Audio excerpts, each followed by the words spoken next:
Գյուղական շունչը քաղաքի սրտում խորագրի ներքո մեկ բեմ են բարձրանում Շիրակի մարզի 4 բնակավայրերի երիտասարդ երաժիշտները հաշվետու համերգով խորհրդանշական կերպով ներկայացնելով այն արդյունքները, որոնք ձևավորվել են Եվրոպական միության եւ ավստրիական զարգացման գործակալության աջակցությամբ իրականացվող Լիտվոր Շիրակ ծրագրի շրջանակում կենտրոնական Շիրակ եւ Արագածովի տեղական ակտիվ խմբերի ջանքերով։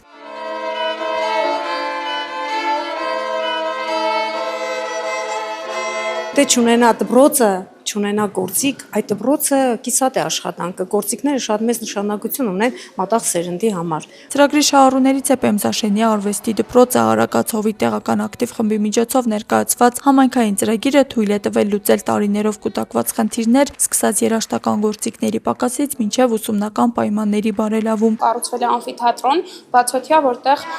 երաժշտական դպրոցի համերգներ նախապատրաստում տալ, եղանակային պայմանները լավանալուց հետո այս բանին արդեն մշակվում է համերգային ծրագիրը ու գործել է ջութակի խմբակը, որը սկզբից քիչ սաներ է ունեցել, հետո մեծացել է, որտեղ ծրագրի շրջանակներում ջութակն են տվել։ Ծրագրին մասնակցած մյուս համայնքներում եւս փոփոխություններն ակնհայտ են։ Արևիկի, Վարամաբերդի, Մարմաշենի երաժշտական դպրոցները արդեն կենտրոնական Շիրակ տեղական ակտիվ խմբի աջակցությամբ կարողացել են լուծել ինչպես նյութատեխնիկական, այնպես էլ բեմական պայմանների հետ կապված խնդիրներ։ Երաժշտական դպրոցները բարեկարգվում էին, նոր գործիքներ էին հիմնականում ձեռք բերվում եւ հատկանշական է նաեւ այն հանգամանքը, որ երաժշտական դպրոցներում անգամ նոր բաժիններ բացվեցին, տհոլի բաժին բացվեց, արվեստի դպրոցներում նկարչական սենյակներ բացվեցին։ Ձեռք բերեցինք բավականին շատ երաժշտական գործիքներ, ինչը մեր դպրոցին անհրաժեշտ էր, գույք եւ ամենակարևորը բեմ ունեցանք։ Համայնքային զարգացումը առավել արդյունավետ է, երբ կառուցվում է գործընկերության եւ փոխվստահության հիման վրա։ Այս փորձը նաեւ տեղական ակտիվ խմբերի միջև ստացված համագործակցության մասին էր։ Աստղիկ Խաչատրյան, Խանովանիսյան, այսօր։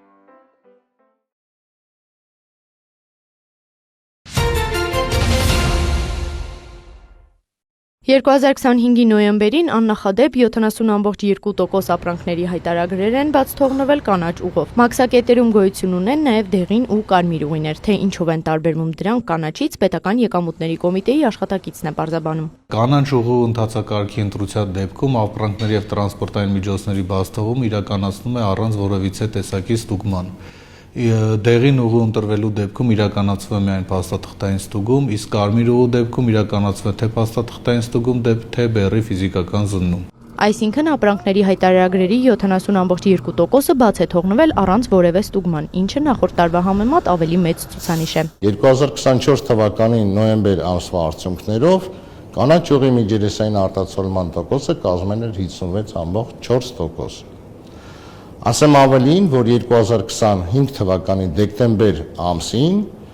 այն արդեն իսկ կազմում է 73.06%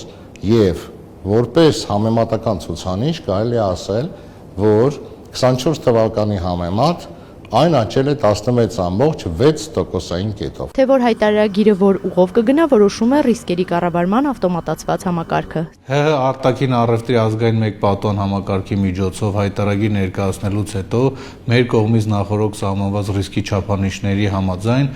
համակարգը ընտրում է, թե տվյալ հայտարարագիրը ինչ ընթացակարգով պետք է գնա բաց թողնման։ Այսպիսով մարդկային գործոն գրեթե չկա, մարդիկ միայն որոշում են ռիսկի չափորոշիչները, որոնք այս տարի վերանայվել են։ Այս 6 ամիսների ընթացքում վերհանվեցին բոլոր ռիսկի պրոֆիլները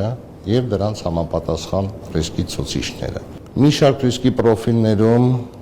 նոր կարգաբերումներ իրականացվեցին եւ այդ ցուցանիշը կազմում է, որ ամբողջ ռիսկի պրոֆիլների 1/5-ը ենթարկվեց փոփոխության կամ ապակտիվացվեց։ Մոտ 21% ռիսկի պրոֆիլները ապակտիվացվեցին կամ ենթարկվեցին փոփոխության։ Ըստ գերատեսչության ներկայացուցիչների կանաչ ուղով բաց թողումների ծավալն ավելացել է հենց որոշ ռիսկի պրոֆիլներ ապակտիվացնելու շնորհիվ։ Հարց է առաջանում, եթե համակարգն է որոշում ուղին եւ կանաչ ուղու դեպքում ստուգումներ չեն լինում, արդյոք խախտումների ռիսկերը չեն մեծանում։ Մաքսային հսկողության շրջանակներում մաքսային ծառայությանը, մաքսային ծառայողին համապատասխան կառավարության որոշով ընձեռված է հնարավորություն հիմնավոր կասկածներ ունենալու դեպքում նույն կանաչ ուղին բաց թողում իրականացնել ինչպես դեղին ուղու կամ կարմիր ուղու դեպքում եւ խախտումների հայտնաբերման դեպքում իրականացնել համապատասխան վարչարարություն։ Կանաչ ուղու բարձր ցուցանիշը օգտակար է տնտեսվարողի համար, քանի որ կրճատում է ժամանակը, հնարավոր ծախսերը, նվազեցնում տնտեսվարող մաքսավոր շփումը եւ խթանում կարգապահությանը։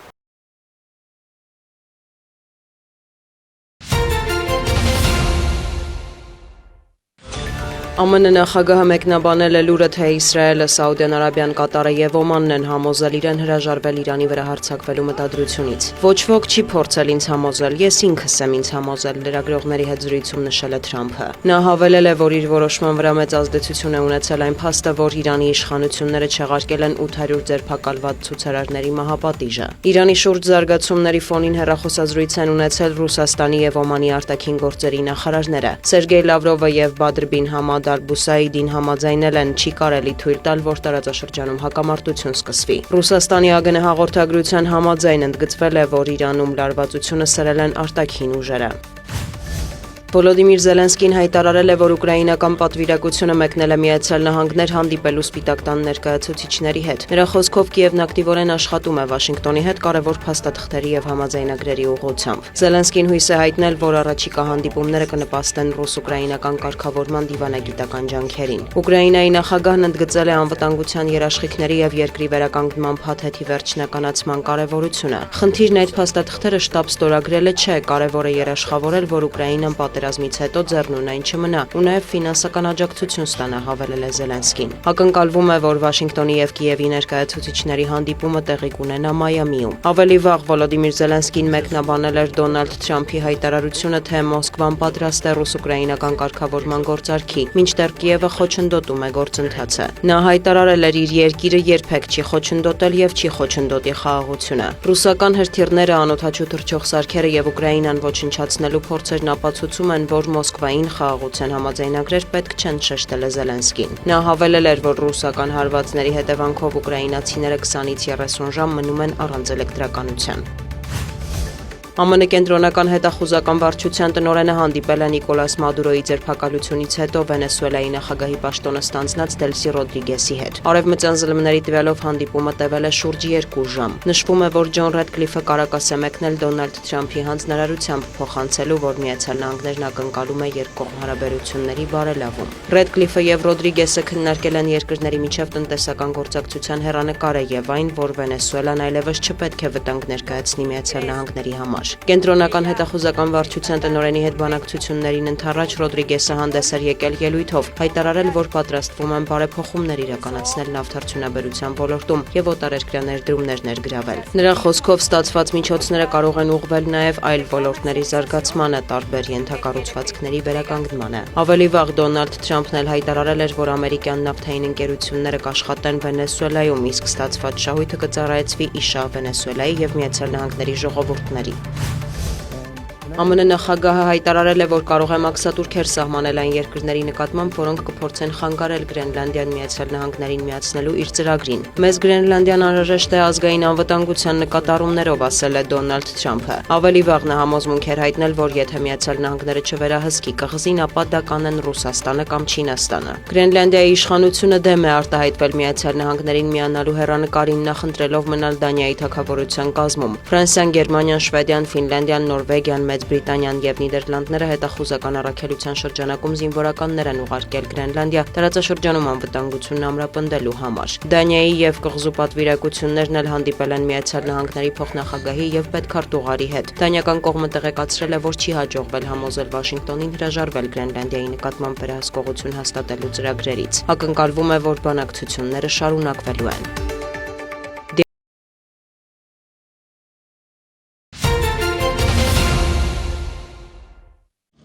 Հայաստանում ներդրվող առողջության համընդհանուր ապահովագրության շրջանակում շտապ բժշկական օգնության անվճար կանչերի սահմանափակում է դրվել։ Տարեկան մինչև 8-րդ կանչը անվճար կլինի, 9-րդի եւ դրան հաջորդների համար սահմանվել է 10,000 դրամ սակագին։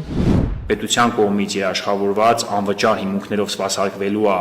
մինչև 8 կանչը, 8-ից ավել կանչ տվող բուժարունների համար կանչը դառնալու է վճարովի։ Իհարկե կան որոշ բացառություններ, չգիտեմ, ցրտահարություն, դանակահարություն, կայծակնարություն, հրազենային եւ այլ որոշակի բացառություններ կա, բայց ամեն դեպքում ինչ որտեղ նաև փոխկապակցվածություն տեսնում եմ այդտեղ։ Armenpress-ի մամուլի սրահում հրավիրված ասուլիսում շտաբ բուժօգնություն Փակbaşնետիրական ընկերության տնօրեն Ռուբեն Գրիգորյանը նշեց. Բուժանձնակազմն ունենալու է անհրաժեշտ սարքավորումներ, որպեսզի վճարումը հնարավոր լինի կատարել տեղում։ 8 կանչից ավելի դեպքերը վերաբերում են քրոնիկ հիվանդներին։ Այն մարդը, ով, չգիտեմ, ասենք 20-30 անգամ եւ ավել կանչ է տալիս, այդ մարդը ուրեմն ստացիոնարում բուժ հաստատությունում բուժման կարիք ունի։ Այսինքն պատկերացնում եք այդ անձնակազմը վարորդ, բժիշկ, բուժքույր, մեքենա գնալ ու նման կանչերի պատճառով իրական հրատապ, շտաբ բուժօգնության կարիք ունեցող մարդկանց կանչերը ուշանում են։ Այսինքն ես իմ սուբյեկտիվ կարծիքը ազատ եմ, ես միանշանակ կողմ եմ սահմանափակմանը։ Այսօր Արմետ համակարգի սխալ մուտքագրումների արդյունքում մենք ունենք դեպքեր բազմաթիվ արդեն, որ մարդիկ առաջի անգամ զանգում են, շտաբ օգնությունը պատասխանում է, որ ձեր 8 կանչը լրացել է։ Այսինքն սխալ մուտքագրումների արդյունքում մարդիկ կան, որոնք որ ունեն այլևս կատարած այդ 8 կանչերը, այսինքն քաոս է ստեղծված նաև էլեկտրոնային համակարգում, ինչի արդյունքում բացառապես դժվարելու է հիվանդի առողջությունը եւ նյարդային համակարգը։ Ծառայության այս փոփոխությունից բացի այն կանչերը, որոնք շտաբի տիրույթում չեն լինի, բաժին կհասնեն տեղամասային բժշկին, ով 2 ժամվա ընթացքում պետք է տեղում լինի։ Կառավարության որոշմամբ կանչը կսպասարկի տեղամասային կամ ընտանեկան բժիշկը կամ էլ մանկաբույժը։ Կապ չունի դա պոլիկլինիկա է, թե գյուղական ամբուլատորիա։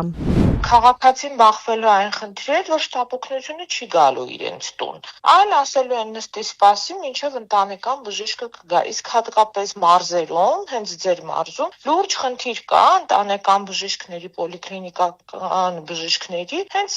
տեխնիկական հարցերի շուրջ, այսինքն, ինչպես է բժիշկը հասնելու հատկապես գյուղական համայնքներում հիվանդի տուն, չկա տրամադրված տրանսպորտային միջոցներ, չկան համապատասխան հագեցվածությունը եւ վերջիվերջո այդ բժիշկը ինչպես է այսպես հասկանալու հիվանդի խնդիրները, այսինքն հիվանդը լուրջ ժամանակի կորուստ է ունենալու։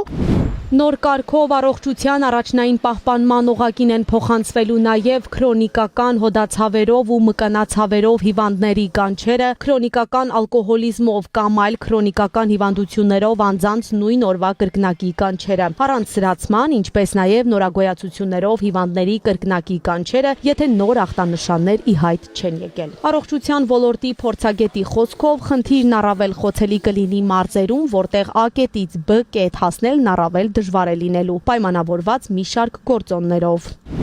Մի կողմից մենք ասում ենք ապահովագրության կոնտեքստում դուք հերթագրվեք ձեր ընտանեկան բժշկի մոտ, սպասեք ձեր հերթին, որովհետև հերթերը կարող են լինել անհասկանալի, հա, ավելի դաշնիկ ամբողջ աշխարհը հերթագրվում է։ Մյուս կողմից էլ այդ ընտանեկան բժշկին ասում ենք հենց կանչ կստանաս, քո հերթերը թող եւ գնա 2 ժամվա ընթացքում սպասարկի այդ քաղաքացուն, այսինքն ինչ է ստացվում։ Այդ ընտանեկան բժիշկը իր պլանավորված հիվանդներին պետքա թողնի դռան հետևում եւ մի ամբողջ օր կորցնի, մի գյուղից մի գյուղ գնա, որ մի հատ կանչ կատարի, որովհետեւ այդպես դրված օրենսդրությամբ չկատարելու դեպքում նրան հասնում է վարչական իրավախախտման մասին օրենքով տուժեր եւ տուգանքներ։ Նոր փոփոխություններով զգալիորեն կավելանա պոլիկլինիկաների ծանրաբեռնվածությունը, ըստ փորձագետի, արդյունքում հիվանդը ժամանակի կորուստ կունենա։ Նարե Խաչատրյան, Սյունիք լուրեր։ 2026 թվականի հունվարի 7-ից Հայաստանում մեկնարկել է ձմեռային զորակոչը։ Այս անգամ նորակոչիկները ծառայության գնում են 1.5 տարով, նախկին 2 տարվա փոխարեն։ Զինված ուժերի համալրման ու հայրենիքին ծառայության սուրբ գործին են մեկնում նաև Ստեփանավան խոշորացված համայնքի նորակոչիկները։ Գլխավորապես խաղաղություն, սա մաղթանք, ցանկություն եւ իրականություն է որակում համայնքի ղեկավարը։ Նորակոչիկներին ճանապարհելու պաշտոնական միջոցառմանն Արմեն Գրիգորյանն անկեղծանում է։ Որակես լինեմ 2020 թվականից Ստեփանավան համայնքի ղեկավարն եմ եւ սա առաջի դեպքն է, որ ես ինքս ուզեմ հանդես գամ մեր նորակոչիկներին ճանապարհելով։ Ես հրակունքներում ինչ է կայացած խաղաղություն։ Եվ որ այդ խաղաղությունը շատ ավելի է ամրապնդվում։ Ուրեմն բոլորով ծափարենք մեր խաղաղությանը, որ մենք ունենք խաղաղություն։ Եվ այսօր շատ համարձակ կարող ենք արդեն իսկ ասել, մեր նորակոչիկներն առաջ որ բանակ էին գնում, դա քեփ ուրախություն էր միայն եւ միայն։ Հրեբյան, այդ մի տարի ու կեսը ճիշտ օգտագործեք։ Ինքնուրույնություն ձեռք բերելու, ֆիզիկապես զարգանալու, ընկերություն ձեռք բերելու եւ տարի ու կես հետո բոլորը գալիս եք ձեր բնորանին ծառայելու, ձեր ընտանիքին ծառայելու, ձեր ընկերությանը ծառայելու, ձեր հետագա կյանքը կազմավորելու։ Շնորհավորում եմ բոլորիդ, բարի երթ եմ մաղթում բոլորիդ։ Ցանկանում եմ բոլոր սափահարին մեզ այսօր ովքեր ծառայում են մեր հայկական բանակում բոլոր մեր զինծառայողներին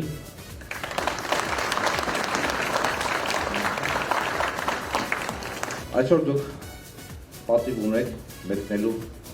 հայկական բանակ յուրաքանչյուր ոք չի որ հնարավորություն են ծառայելու մեր Հայաստանի Հանրապետությանը դուք եք մեր վաղվա օրը ու չմոռանաք որ ձեզ կան այստեղ սպասողներ սիրելի ծնողներ դուք ինքներդ վստահ եղեք որ ձեր զավակները լինելու են ամուր ձեռքերում ոչ մի խնդիր չի լինելու ինչպես նշեց Ստեփանավան համայնքի ղեկավարը ձեր զավակները մեկնում են խաղաղ երկրի տակ ծառայելու թևախոխել է այժմ մեզ մոտ խաղաղությունը եւ ավելի է ամրապնդում սիրելի զորակոչիկներ ձեզ բարի ծառայություն Աստված ձեզ հետ բարով գնաք բարով վերադառնաք Աստծո օրհնությունը, հավատն ու լույսը յուրաքանչյուր նորակոչիկի համար, աղոթքներն օրհնանքն ապավեն գալիք օրերում։ Բոլորս լցված ենք հույզերով,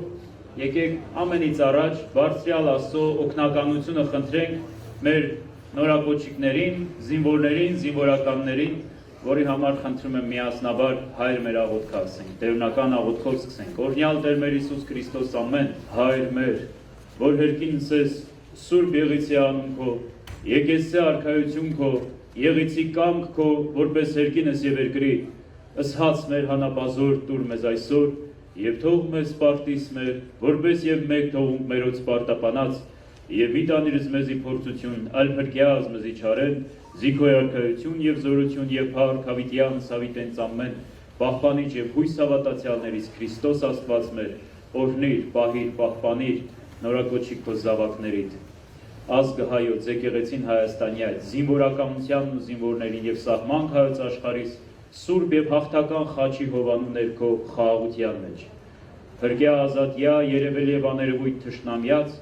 արժանավորյա գողությամբ փառավորելուց Հայր եւ Որդի եւ Սուրբ Հոգի Թավիտյանս հավիտենից ամեն։ Բարի երթ ենք մաղթում ձեզ սիրելի տղաներ, Աստված օգնական ու պահապան, համբերություն մեր ծնողներին, ձեր ընկերներին եւ հարազատներին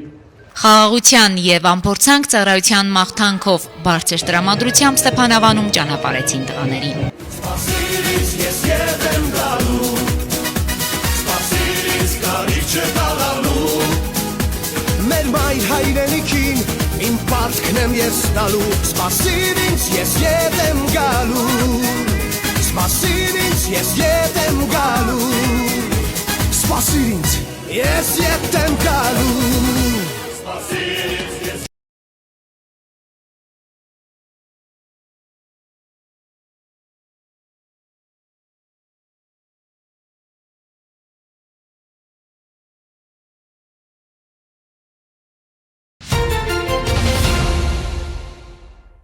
Գավառ քաղաքի Արցվաքար թաղամասում Գավառի համայնքապետարանի նախաձեռնությամբ եւ ֆինանսավորմամբ դրենաժային առու է մաքրվել։ Կուտակված տիղմը դժվարություններ էր ստեղծել մարգագետնային այս տարածքում, առանց այն էլ արկա խոնավությանը գումարվել էր նաև անձրևաջրերի հետևանքով բնակարաններում առաջացած խոնավությունը, հողամասերը հնարավոր չէր եղել մշակել։ Գոնե սախ էր կարտոշկայեր ինչ էր ցանում եւ յոլա էր գետը։ Բայց որ ջուրը լսվում, ոչ մի բան չի լինում, տեխնիկա չի կարում մտնի։ Ջուրը բարձրանում տնից խանգարում է, հեսա վերջի տնը սախ ջրի մեջ է, այս թաղան ողջ Յուղին էս ներքևին բասին լրիվ օգուտ է վեր մաքրվում։ Դրենաժային առվի մաքրումը կլուծի արկա խնդիրները։ Հարակից տարածքի բնակիչները համոզված են, որ տարածքում իրականացված աշխատանքների արդյունքում խոնավությունը կնվազի, տնամերձերն ու մյուս հողատեսքերն էլ հնարավոր կլինի մշակել։ Հողամասը կմշակենք,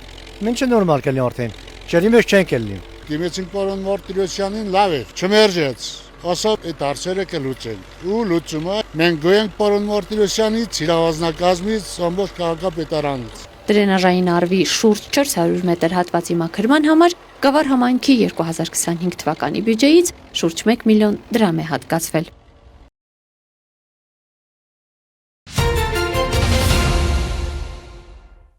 Քրեական ոստիկանության Լոռու մարզային վարչության ծառայողները ստացել էին օպերատիվ տեղեկություն, որ Վանաձորի եւ Սարամեջ գյուղի բնակիչ 17-ամյա երկու տղաներ տեղադրելու միջոցով իրացնում են թմրամիջոցներ։ Հունվարի 12-ին ժամը 12:25-ին Վանաձորի Տիգրան Մեծի փողոցում նրանցից մեկը հայտնաբերվեց եւ տեղափոխվեց վարչություն։ Խուզարկությամբ նրա պայուսակում հայտնաբերվեց կպչուն ժապավենով 4 պատետ եւ գաղտնի փականով դանակ։ Նախաձեռնվեց քրեական վարույթ, որի շրջանակում կատարված միջոցառման արդյունքում նույն օրը ժամը 16:55-ին հայտնաբերվեց ու վարչություն տեղափոխվեց նաև 17-ամյա մյուս պատանին։ Հետագա միջոցառումներով պարզվեց, որ վերջինիս թմրամիջոցով փաթեթները տվել է համագյուղացին, Սարամեջի բնակիչ մեկ այլ 17-ամյա պատանի։ Նա էլ նույն օրը ձերբակալվեց։ Ըստ պատանիների, նրանք իբր գտել են թմրամիջոցով փաթեթները, որոնց մի մասը թաքցրել են Սարամեջ գյուղի սկզբնամասում։ Հունվարի 14-ին կատարված զննությամբ տղաների նշած վայրում հայտնաբերվեց մարիխուանայով 19 փաթեթ։ Դատարանի որոշմամբ նրանցից երկուսի նկատմամբ որպես խափանման միջոց կիրառվել է վարչական վերահսկողությունը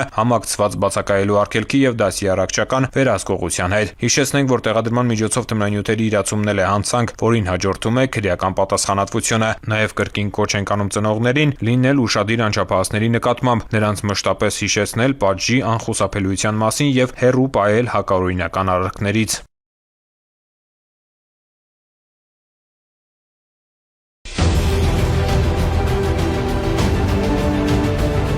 Հունվարի 15-ին ժամը 21:30-ին ոստիկանության գվարդիայի ծառայողները Մայրաքաղաքի Գյուրջյան փողոցում նկատել են, որ Mercedes մակնիշի ավտոմեքենայի վարորդը դրսևորում է կասկածելի վարքագիծ, իջել է մեքենայից եւ ինչ-որ բան է փնտրում։ Տղամարդը նկատելով իրավապահներին նստել է մեքենան եւ դիմել փախուստի։ Գվարդիայի ծառայողները փորձել են կանգնեցնել մեքենան, սակայն վարորդը վարել է նրանց ուղղությամբ եւ վրաերթի ենթարկել երկու ծառայողի։ Չենթարկվելով կանգառ հրահանգին, վարորդը մեքենան վարել է անկանոն, դուրս եկել հանդիպակաց երթևեկելի գոտի, վտանգելով մարդկանց կյանքն ու առողջությունը։ Գվարդիայի ծառայողներից մեկն իրեն ամրակցված զենքով արձակել է նախազգուշական կրակոց, սակայն վարորդը շարունակել է անկանոն երթևեկը։ Իրավիճակով պայմանավորված կրակ է արձակվել ավտոմեքենայի անիվներին։ Նորք-Մարաշի առաջին նրբանցքում Mercedes-ի վարորդը կորցրել է կառավարումը եւ մեքենան բախվել է էլեկտրասյանը։ Վարորդն ու ուղևորը իջել են մեքենայից եւ դիմել փախուստի, ինչը սակայն կանխվել է։ Մայրաքաղաքի բնակիչներ 34 եւ 35 տարեկան տղամարդիկ ձերբակալվելու տեղափոխվել են համայնքային ոստիկանության Նոր-Նորքի բաժին։ 34-ամյա տղամարդու անձնական խուզարկությամբ հայտնաբերվել է 1.92 գրամ փոշե նման զանգված, որը ըստ նրա կոկաին է, ձեռք է բերել տելեգրամյան ալիքի միջոցով։ Տղամարդիկ եւ կազմված փաստաթղթերը ներկայացվել են նախաքննական մարմին։ Վրաերթից վնասվածքներ ստացած գվարդիայի ծառայողները բուժօգնություն ստանալուց հետո դուրս են գրվել հիվանդանոցից։ Երկուսի վիճակն էլ գնահատվում է բավարար։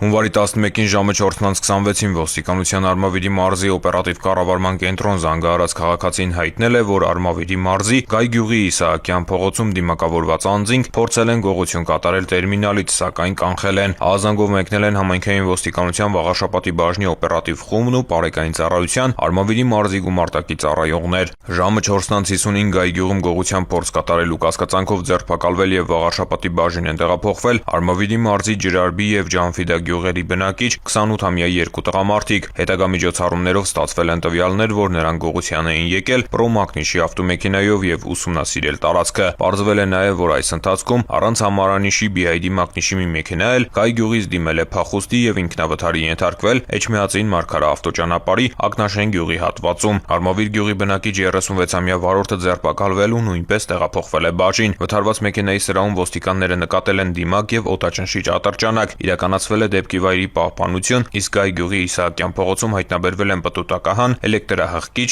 երկաթյա լինք ձեռնոցներ, դիմակներ եւ օտաճնշիչ ատրճանակ։ Ձերբակալվածներն ընդունել են, որ փորձել են վճարային տերմինալից գողություն կատարել։ Դեպքի արդի Վաղաշապատի քննչական բաժնում նախաձեռնվել է քրեական վարույթ։ Երեքն էլ տեղափոխվել են ձերբակալվածների պահման վայր, իսկ մեքենաները պահպանվող հատուկ տարածք։ Հետագա միջոցառումներով իրավապահները պարզել են, որ սա այս խմբի միակ հանցարարքը չէ։ Թալինի համայնքային ոստիկանների հետ ձեռնարկած միջոցառումներով պարզվեց, որ դեկտեմբերի 28-ին գիշերվա ժամը 2:30-ի սահմաններում 36-ամյա տղամարդն ու Ջանֆիդա գյուղի 28-ամյա բնակիչը կոտրել են Երևան-Գյումրի ավտոճանապարհին գտնվող վճարային տերմինալի փականը եւ գողացել 496,000 դրամ։ Համայնքային ոստիկանության Բաղրամյանի բաժնի ծառայողների հետ ձեռնարկած միջոցառումներով էլ պարզվեց, որ այնուհետև դեկտեմբերի 30-ին գիշերվա ժամը 3-ի սահմաններում BID մակնիշի ավտոմեքենայով եկել էին Բաղրամյան համայնքի Քարակերտ գյուղ։ 36-ամյա վարորդը սպասել էր մեքենայում, իսկ 28-ամյա ուղևորը անկյունահղի խիչով կտրել էր վճարային տերմինալի փականը եւ գողացել արկա գումարը։ Նույն խմբով գործել էին նաեւ հաջորդ օրերին դեկտեմբերի 31-ին գիշերվա ժամը 3:30-ի սահմաններում Լեռնագոգ գյուղում, իսկ հունվարի 2-ին գիշերվա ժամը 5-ի սահմաններում Ծիածան գյուղում վճարային տերմինալներից գողացել էին գումարը։ Նախաքննությունը շարունակվում է։ Համայնքային ոստիկանության կենտրոնական բաժնի ծառայողները ստացել էին օպերատիվ տեղեկություն, որ Մայրաքաղաքի Մաշտոցի պողոտայում բնակվող օտարերկրյա քաղաքացին տանը պահում, պատրաստում եւ իրացնում է տարատեսակ թմրամիջոցներ։ Տեղեկությունը ստուգվեց ու հաստատվեց։ Հունվարի 15-ին 41-ամյա տղամարդը ձերբակալվեց ու տեղափոխվեց բաժին։ Կենտրոն եւ Նորքմարաշ վարչական շրջանների քննչական բաժնում նախաձեռնվեց քրեական վարույթ եւ նույն օրը տղամարդու բնակության վայրում կատարվեց զննություն։ Հայտնաբերվեցին դեղնականաչավուն զանգվածով տարաներ, եթերայուղի նմանվող հեղուկով սրվակներ, մոխրացած հետքերով գլանակներ, ներարկիչներ, տարբեր հարմարանքներ, կշեռքներ, աղաց, պինդ զանգված, մոտ 35 գրամ վարդագույն փոշենման զանգված, ավելի քան 2 կիլոգրամ արմատանման դարչնագույն զանգված։ Նշանակվել են համալիր փորձաքննություններ։ Նախաքննությամբ հանգամանքները պարզվում են։